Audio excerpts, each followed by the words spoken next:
Hello, everyone. Welcome to the session today. We'll wait for 1 more minute for everyone to join in and then we'll get started.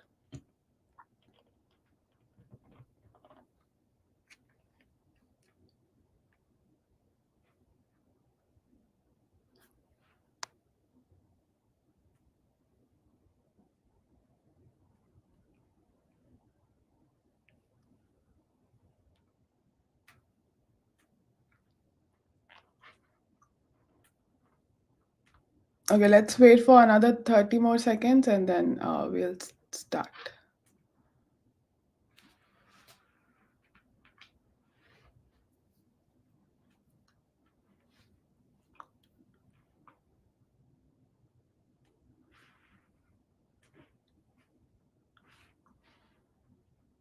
Okay, let's get started now.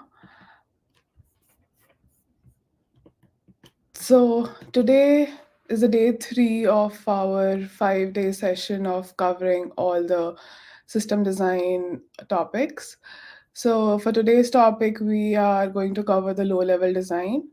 Before I start with today's topic, I just want to briefly summarize what we did in the first 2 days. So if you haven't watched it, go. It's already the video is out there. You can just go and watch those after today's session. So in the first session, we covered the fundamentals where we learned about the basic framework of a system design. So in a system design interview, what are the steps that you should take to approach the interview? So it's laying out a framework of once you have a question given to you, how do you basically go about answering the question through the interview. So in the first session we also covered about the initial steps of the interview, which is basically requirements gathering. Once you have a question given to you, how do you gather the requirements, and once you have the requirements, how do you go about the capacity estimation? So this is also a very critical part of a system design interview, where you estimate the capacity of the system that you're given to design. So this is what we did in the first day. And in the second day, we covered the high level design. So in the high level design, we basically learned about the high level building blocks of the system. So we learned about databases, when to choose a relational, when to choose a non-relational database, what are the trade-offs. We learned about CDNs, which is content delivery network. We learned about database indexing. So all of these high level topics and few other topics we learned in the day 2. So today's session is going to be followed by whatever we learned in the initial sessions. So after you're done with the high level design, the next idea step is to go about looking into the low level design of the system. So today we'll cover all the low level concepts, and towards the end we will also take a real world example where given that you are in a low level design interview, you're given a question. Basically, what goes into in an interview and how you should answer that low level design interview question is what we will talk about today. So while before I start today's topic, feel free to drop any questions that you have in the chat. I will take those questions uh, through the session, or if not, then I will take those questions towards the end of the session. So let's get started.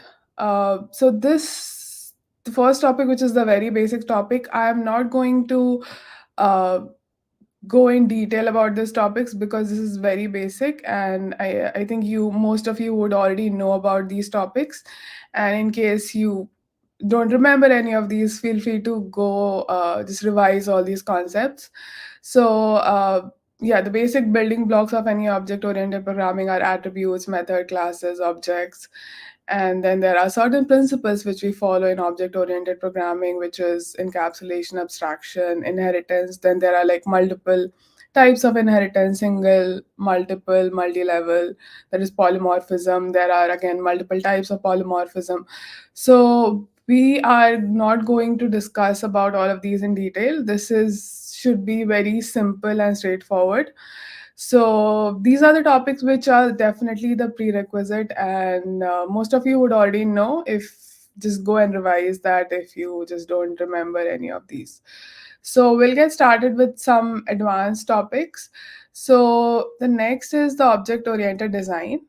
So in this step, basically, once you have a, a design question given at you, it can be a very vague question. So once you have this question design given at you, what you have to do is you have to break down the question into different components. And again, these components can be anything like classes. You define the relationship between the classes. So all of these. So basically, object-oriented design lays out the structured approach to that question, to the question that is given at you. So why do we do object-oriented design?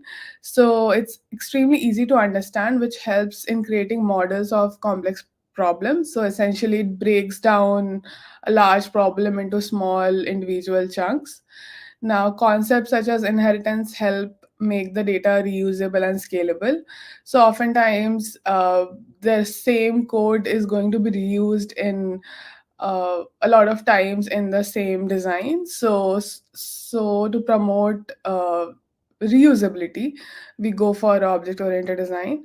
And it's also easily maintainable. Again, it relates to the previous point where if you are not making a lot of copies of the same code, you can easily maintain all of that in one place. So this is the essential idea behind object oriented design. There are uh, so to represent the design, what we do is we create something called UML. UML stands for Unified Modeling Language. So it is used to visualize the system's behavior and structure. It provides tools to software engineers and developers that allow them to analyze, design, and develop software systems and model processes. UML explains the inner workings of the software system to all stakeholders involved. So, to design the low level design, what you have to do is there are different types of UML diagrams that you can uh, come up with. So there are on a high level, there are two types of diagrams. First is structural diagram, and then there is behavioral diagram. Structural diagram, again, you can see in the flowchart, there are different types of diagram. There's package, there's class, object diagram, there's composite, component, deployment diagram. There's these whole different lot of types of diagrams, and then inside the behavioral diagrams, there is use case, there is activity, there is state machine, sequence, and lot other diagrams. So obviously, like in an interview, in a 40-45 minutes long interview, you are not expected to come up with all of these diagrams. So there are certain diagrams which are important, more important than the others. So in the structural diagram, the class diagram is something which is very important. It essentially breaks down the problem into individual classes, and you also come up with the relationship between those classes. Inheritance, abstraction, all of those is covered in the class diagram. It's also like easy to visualize the system once you have the class diagram in place. So one of the most important diagram is class diagram, and in any interview, I believe, uh, even if you have time constraints and you just have time to come up with just one diagram, I think you should definitely go for the class diagram.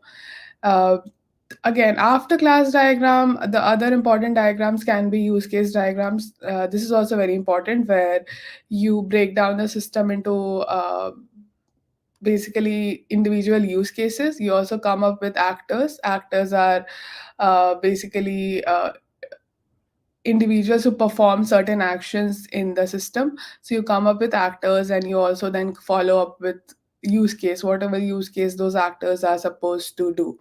So I'll cover this in an example later on. So after use case, there is I think there is activity diagram, there is sequence diagram. These are also important diagrams. So I have mention these diagrams in order of importance. So given the time that you have, you should essentially first definitely start with class diagram. If you have more time, you can come up with use case diagram, activity, or sequence diagrams.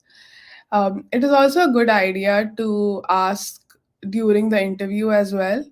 what the interviewer is expecting from you. Sometimes, most of the times, class diagram is what they expect, but given there is always a time constraint in the interview, you should definitely go about starting with asking the interviewer what exactly he wants, and that's how you better manage the time in that interview.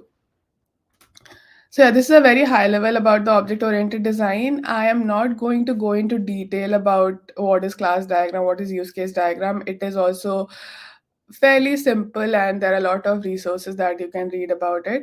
I am going to take an example towards the end where we will see how we draw class diagram and use case diagram. So that will be helpful to learn more about these diagrams. But definitely go and read about these. At least go and read about class and use case diagrams. It is very straightforward. It should be fairly easy to understand quickly. So this is another advanced concept, which is if you know about these principles, it definitely leaves a good impression. So it's called solid principle. This is one of the important principles. Actually, it's a set of principles. It's set of 5 principles, which are very important in object-oriented programming.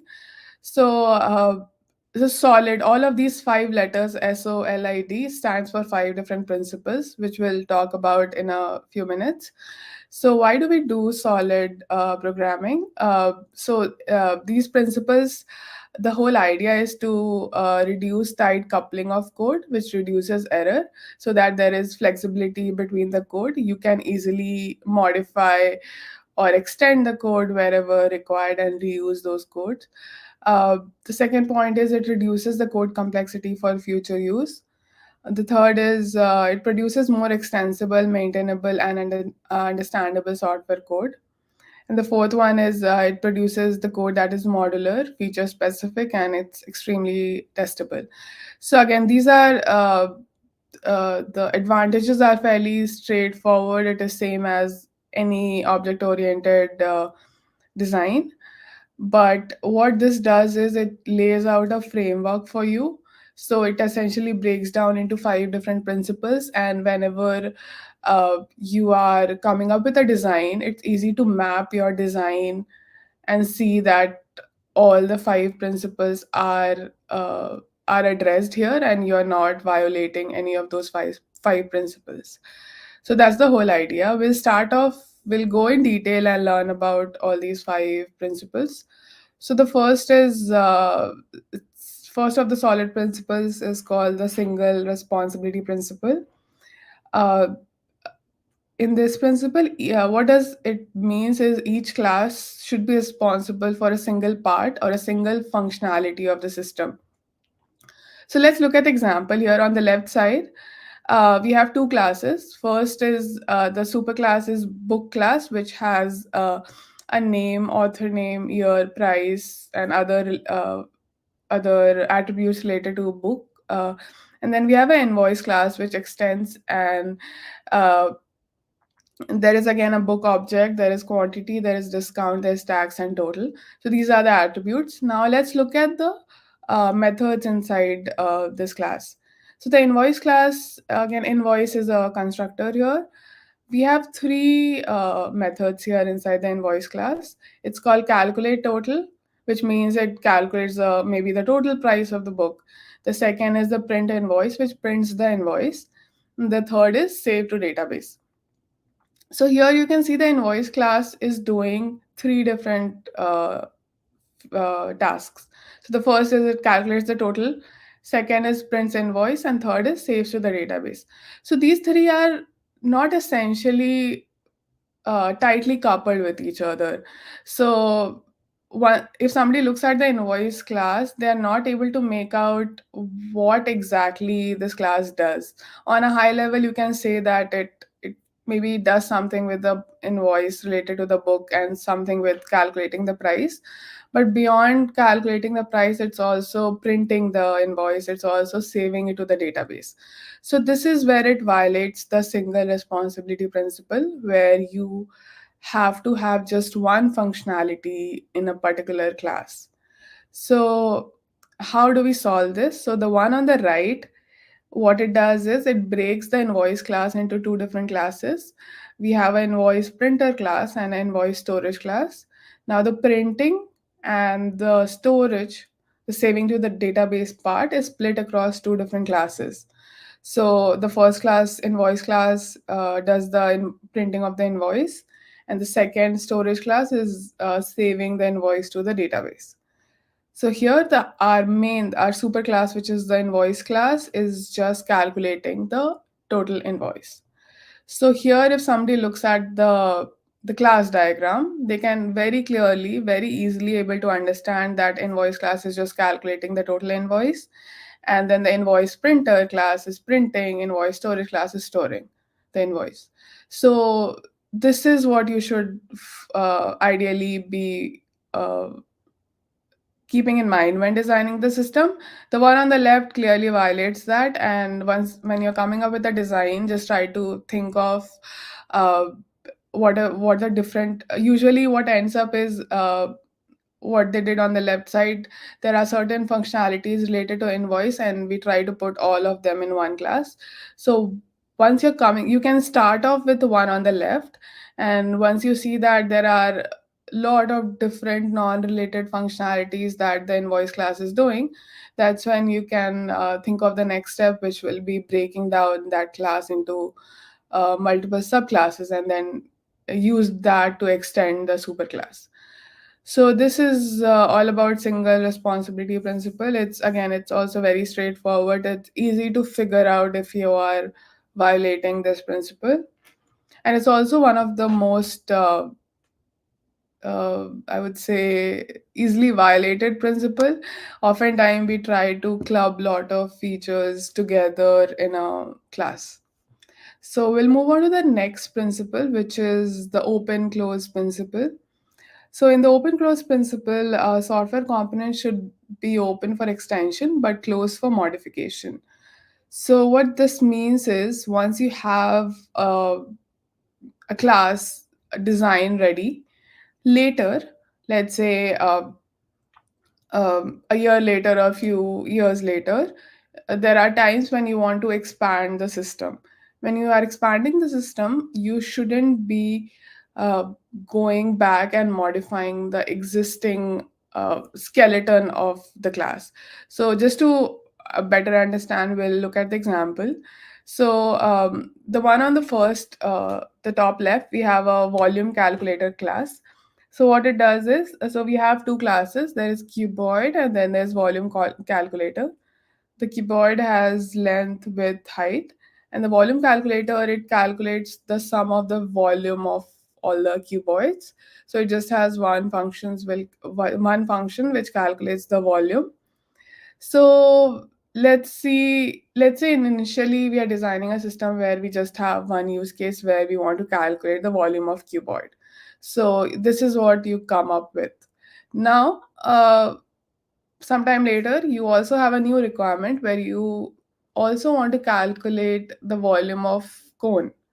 So if you look at the class diagram just below, we have a cone class which has a radius and a height, and the volume calculator, what we have done here is the volume method is not just taking a cuboid compared to the previous one. We are taking a shape class, which now can be anything. It can be a cone or a cuboid. So in this case, when we extended the previous design and we added the cone class, what we did was we went back and we modified the volume function, volume class. So we extended it to not just include cuboid, but include a shape like object. So this violates the principle where when you are extending a particular system, you shouldn't go back and modify the existing design, because it can uh, it can cause a lot of bugs and errors in the existing system. Essentially, the idea is you should not be modifying much of the existing system, but whatever new features you are adding should be an extension of the existing system. So how do we solve this problem? So on the right side, you can see we have a shape class. A shape class takes again, it's very generic when we design the shape class, that it can mean that it can pretty much take any shape. So right now we just have a cone and a cuboid, but later we want to add as many number of shapes possible, we can add that. So the shape class, we have three different classes extending from it. There is a cone class, there is a cuboid, there is a cylinder class. So as and when we can, there are just three classes right now, but we can add as many number of classes we want. And then we have a volume calculator class, which sums up the volume of all these different shapes. So here, later, when we want to add any new shape, let's say we want to add a pyramid. So in that case, we will just create a new class called pyramid, and that will extend the shape class. So it does not require modification to the existing design.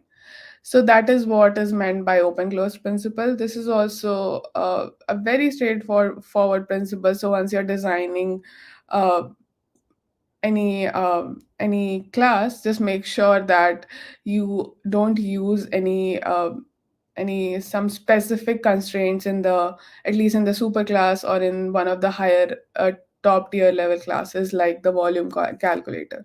So it's also fairly easy to understand. If you're calculating a volume, you shouldn't be taking a particular uh, a strict type of shape into consideration. It should be very generic. So this is all about the open close principle. We will move to the next one. So this is the third principle. It is called Liskov substitution principle. So in this principle, the objects of a superclass should be replaceable with objects of a subclass without breaking the system. Okay, so let's first take the example. The one on the left, we have a vehicle superclass. It is it has name, speed, and then there is one method called start engine. And then we have a car class which extends from it, and again, it is also providing its own implementation of the start engine function. So this is what the vehicle and the car class looks like. Now we will take a look at the second diagram where we are adding a new class, which is the bicycle class. So here, what uh, again, the bicycle class is also providing its own implementation of the start engine function. But again, it does not make sense because bicycle does not have an engine. So it's a, if somebody looks at this design, uh, it seems very vague, because vague and pretty much doesn't make sense because bicycle doesn't have an engine. So why are we implementing a start engine function inside the bicycle class? So this violates the substitution principle, where the object of superclass should be replaceable by object of subclass. So in this case, a vehicle object cannot replace a bicycle because vehicle is supposed to have an engine, but then bicycle does not have an engine. So how do we fix this? So again, here also we fix that by um, dividing the, basically creating a mid class where we have two different types of classes. One would be the vehicles with engine, the other would be vehicles without engine. So rather than just car and bicycle class extending from the vehicle class, we can have a subclass here. So we have a motorized and we have a manual. So motorized is the one which has an engine, and then we have a manual which does not have an engine. So instead of that, we have a start moving method here, and then we have a car and bicycle class which extends from both of these classes. So now, going forward, if we have more vehicle which are with engine, we will just extend from the motorized class. If we have more vehicles without engine, something similar to bicycle, we will extend from the manual class. uh, so this is the idea of the substitution principle. I hope that is clear. It's also very straightforward. Once you sometimes all of these violation, you might not be able to uh, think ahead. So let's say you come up with a design, you come up with, let's say, the second design that we have, and then once you start evaluating our design, that's when you see that yeah, the bicycle and the engine part does not make sense. So how can we solve that? Then that's when you come up with the third design. So it's okay to not come up with the third design straight away. You can come up with something and then see that if all the principles uh, are being addressed and none of the principles are being violated. So this was the third one. The fourth is the segregation principle. So it's the interface segregation principle, which makes fine-grained interfaces that are client-specific. So this is related to interface. So interface would be something which has a pure, it's an abstract class with pure virtual functions.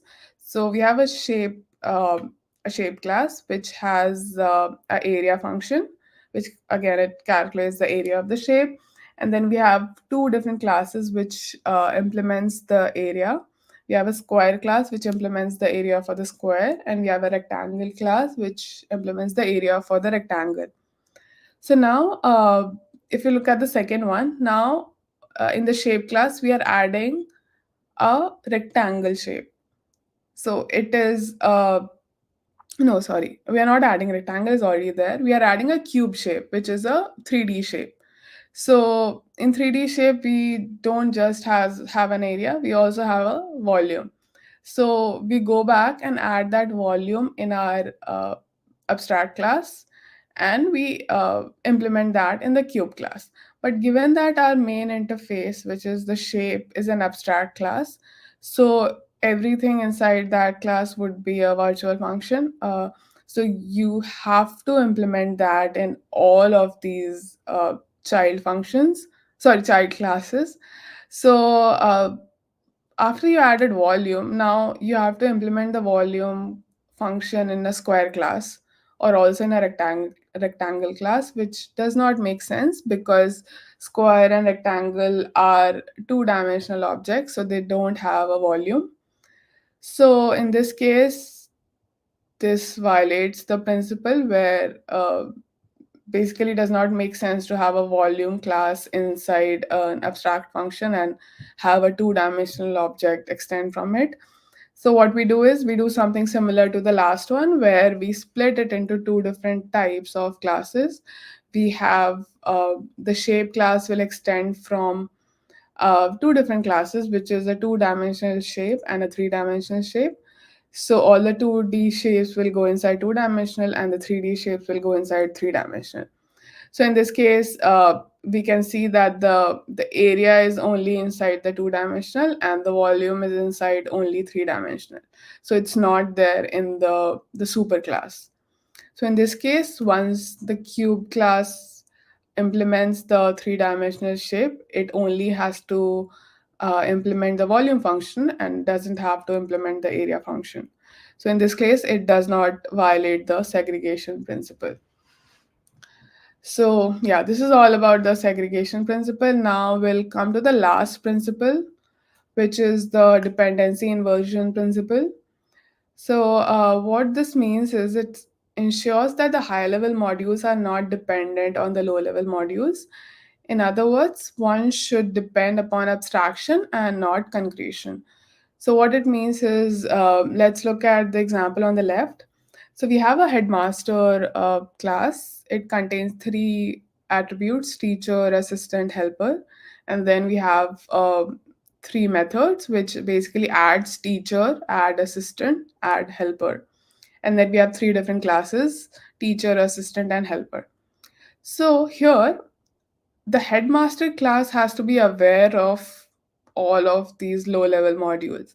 So it knows that there is a teacher. Now I should provide a way to add a teacher. So the high level module here is dependent on the low level module. Now, going forward, if you add a fourth class like student, so the headmaster has to again provide another functionality to add student, which violates this principle because the headmaster should not be dependent on low level modules. So here, what happens is we create again a new class like faculty, which extends all of these different types of uh, all of these different types of faculties like teacher, assistant, student, all of these would extend from these faculty class, and the headmaster can just add the faculty. So the add faculty will take an object of faculty, and that object based on compile time can either be a teacher object, can be a assistant, a student. So in this case, going forward, if you try to add more number of more different types of faculties, the headmaster class would remain as it is. It wouldn't require any change. So it is basically the high level module is not dependent on the low level module. So it essentially relates to the abstraction feature of the object oriented principle. So yeah, this was the last principle in the solid principles. So these five principles are very important in coming up with an optimal design. So I would suggest once you when you're creating your when you're practicing coming up with the class diagrams, so once you have a problem statement, you can come up with your own diagram, and once you have that, you can basically write down all the five principles on the side, and then you can one by one you can just match all of these principles against your design and see that if any of the principle is violated in your design. If that happens, you can go and modify your design. So you can just do a cross check. If all the five are none of the five is violated, that means your design is good, and you can proceed forward to the next step. So this is all about solid principles. Now we'll take up a problem. We'll take up a very basic problem, and then we'll come up with the low level design for that problem. So here we're taking up a very simple problem. It's also a very common problem. It's called design a parking lot. There can be a lot of other problem statements like design a library, design a fitness tracker, design a e-commerce system. So there can be a lot of similar questions which can be a very high level, because if you're asked to design a parking lot, there are a lot of things that come underneath it. So to start with the design, we will follow the same steps that we did in the previous sessions, which is coming up with the requirements first. So here, let's say there can happen that, so parking lot might be a simpler example, but sometimes let's say if the interviewer asks you a problem that you're not able to think of a lot of different functionalities or requirements for the system, it's totally okay to talk with the interviewer, and the interviewer also helps you come up with different functionalities. You can ask them that um, these are the functionalities that I think the system should have. What more functionalities do you think that we want to add to the system? So in this case, the interviewer definitely helps with suggesting you more requirements that you can add to your design. Okay, so that's how you start, and then the first step will start by noting down all the requirements. So I just quickly read through some of the examples that you can come up with in this problem. Like the parking lot should have a capacity to park 40,000 vehicles. The four different types of parking spots. There can be a handicap, there is a compact, there is a large, or there is a motorcycle. The parking lot should have multiple entrance and exit points. There are four types of vehicles that we want to support. There is a car, there is a truck, a van, motorcycle. So all of these, as in when I'm reading, you would think that these are very straightforward things that are obviously should be present in a parking lot. So the whole idea is whenever a question is given to you, you can just imagine it. There's a high chance that it would be something that you would have already looked beforehand. So it's easy to come up with like initial set of requirements, and then if you're not able to come up with more of them, there is always the interviewer that's going to help you out. So a few more requirements can be, it also has a display board where it shows the number of empty spots. Uh, Then, if the parking lot is occupied, the display board should show a message that there is nothing available in this lot. Then also there is a parking ticket. The customer should be able to collect the parking ticket. The customer can pay for the ticket. Now, when they are paying, they can also pay with, there can be multiple modes of payment, cash or card.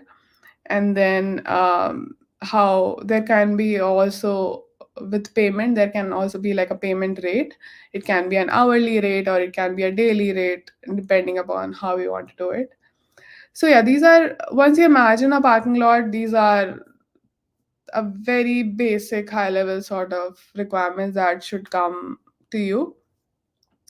So once you have laid down all these requirements, you can just do a cross check with the interviewer and see that if these are all the requirements that they want you to cover. If not, then maybe they would want you to focus on something else. That's why, like, let's say they would point you out to add a few more requirements. So just make sure you do a cross check after you have come up with all the requirements. So the next step would be, we'll do a use case diagram. So in this, today we'll cover use case and class diagram, and we'll also cover the code at the end. Given that in a 40-45 minute interview, all you might not be able to come up with all of a use, first of all, requirements, a use case, class diagram, and the code. So it's always better to ask the interviewer what is the priority, and then they will tell you, they might tell you, you can just start with a class diagram and then maybe come up with a code for a few of those classes.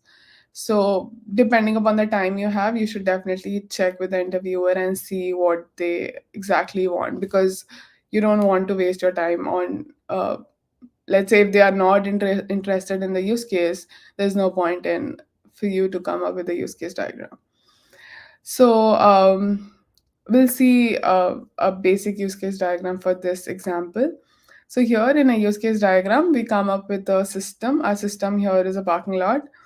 The actors, there are two types of actors: a primary actor, which are the core component of the system, which is, here in our case, it's a customer, and there is a parking agent.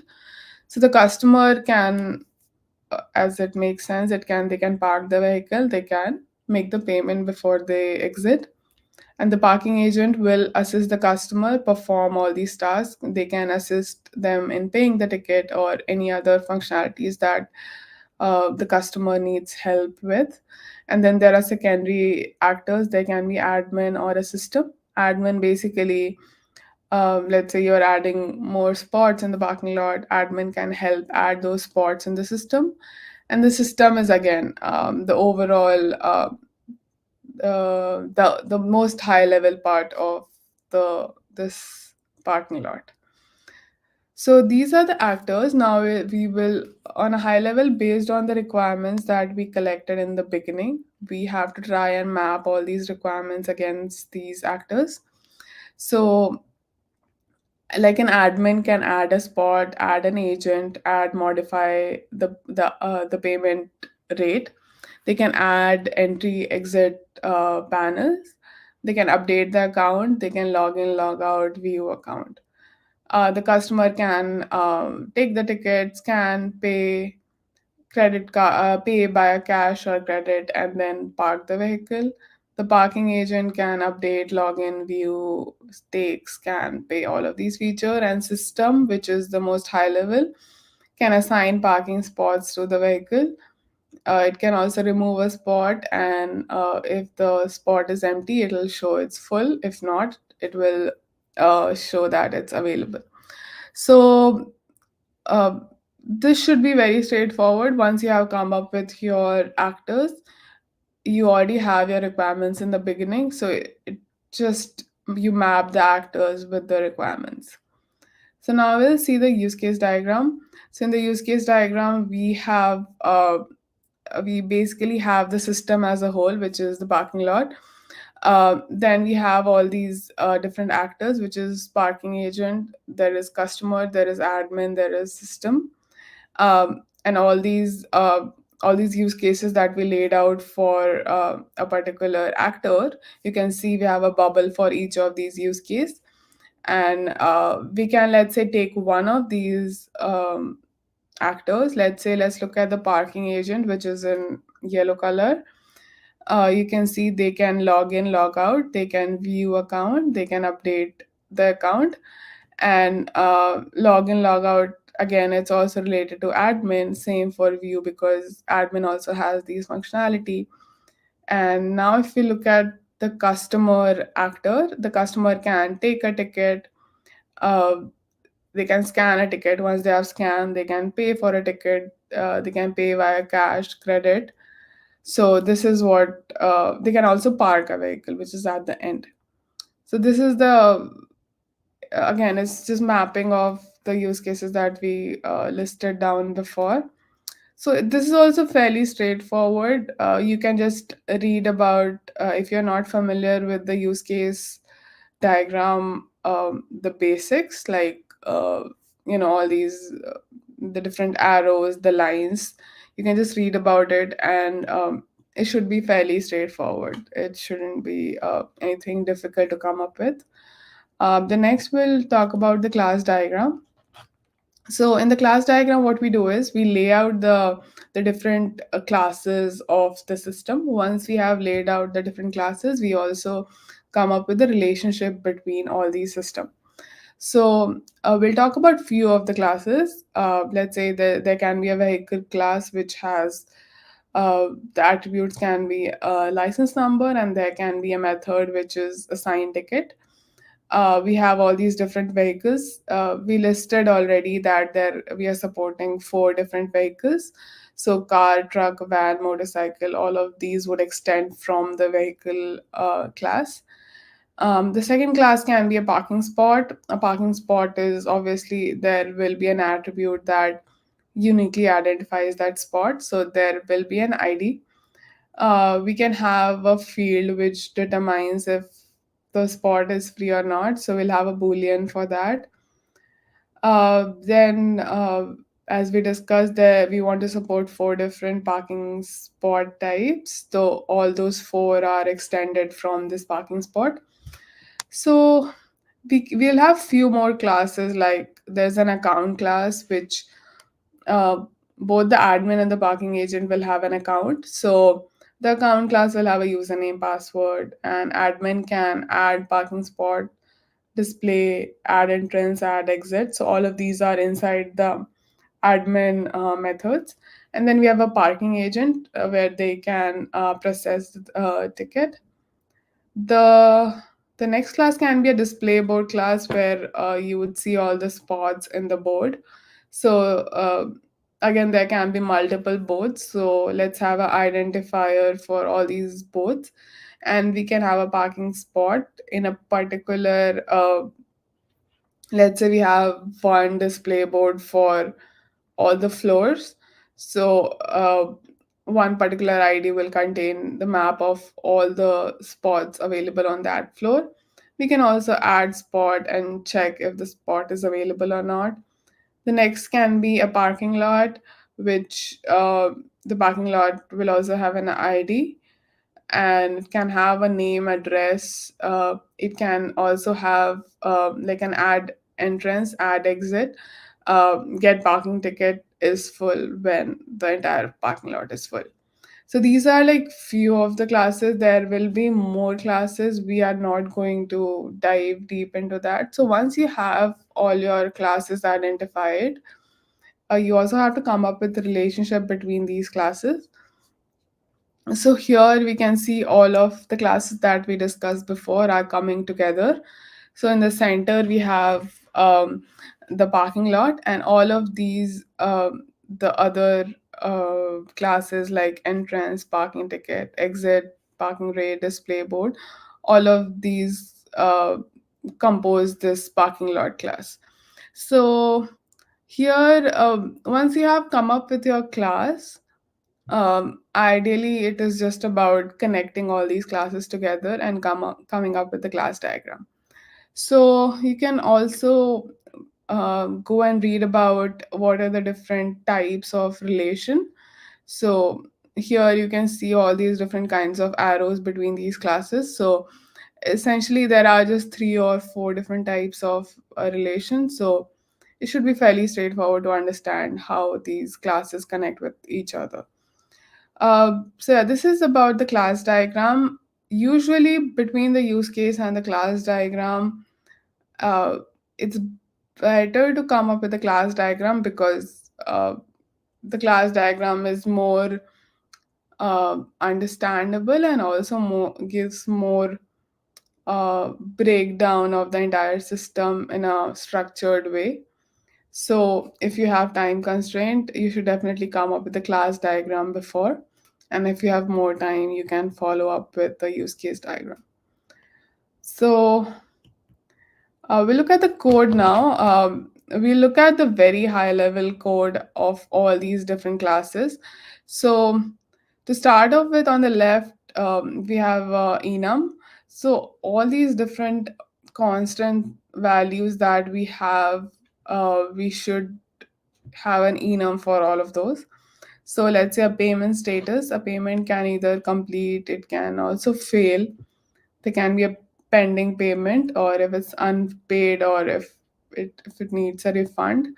So these are the different payment status. So to these are again these are constant values.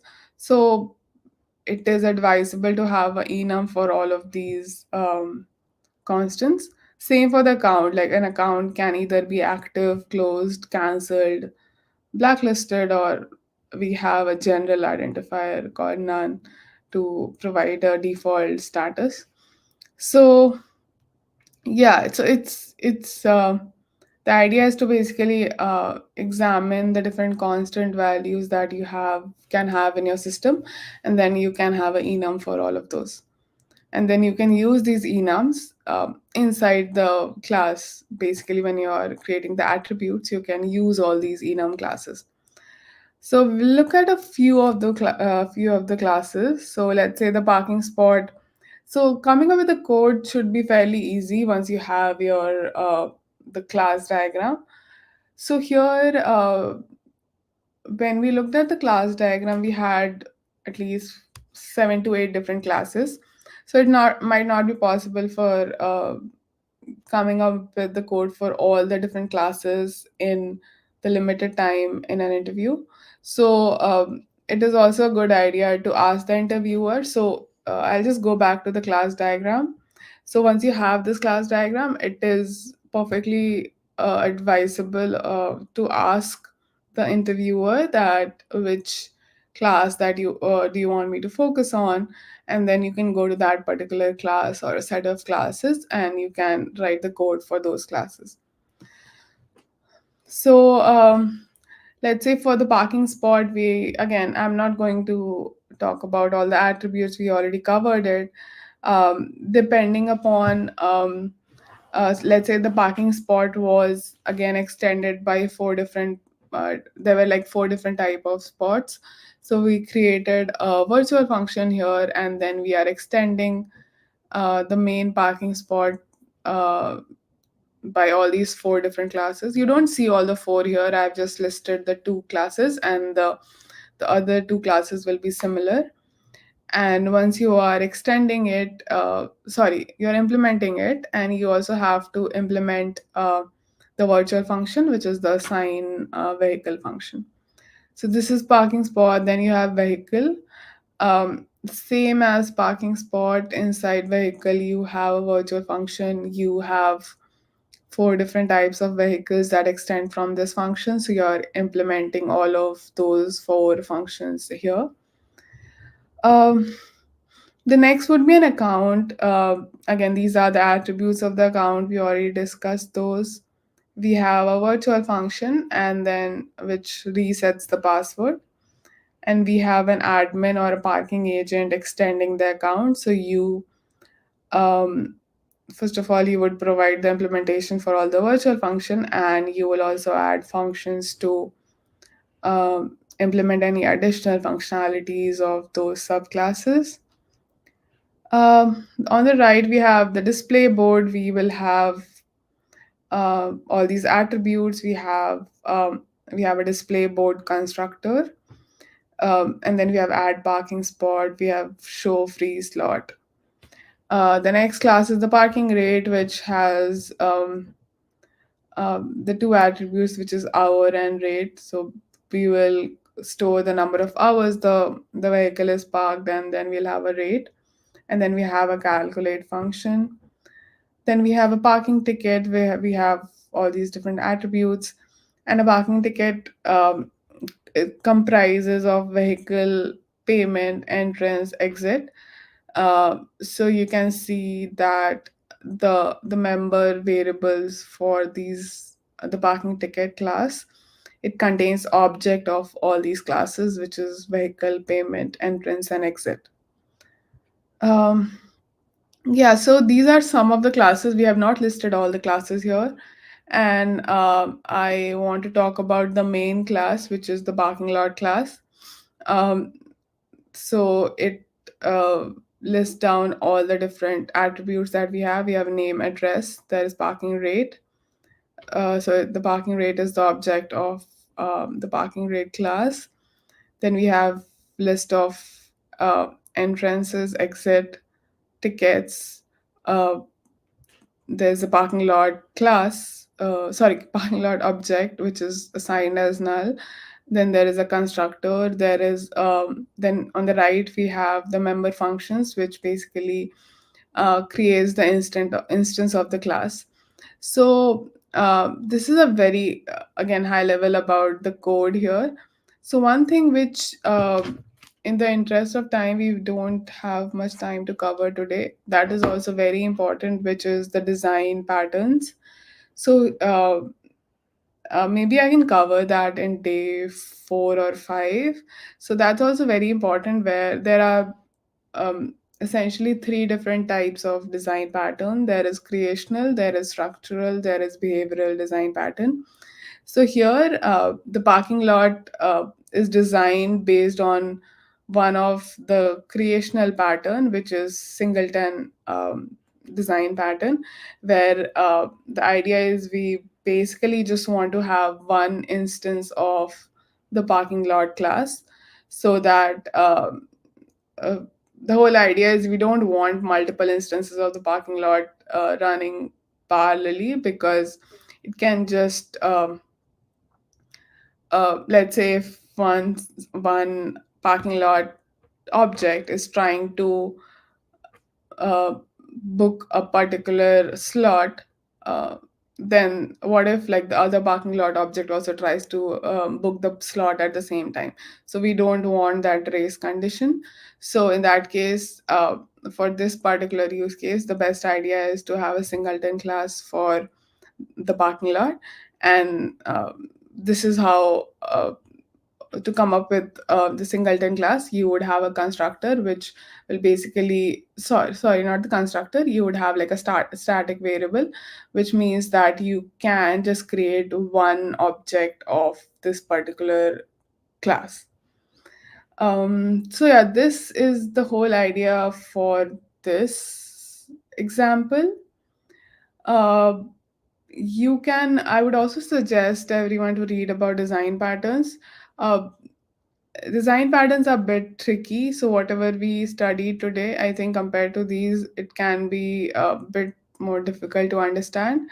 So I will try to cover that in the next session. This is also very important for any low level design.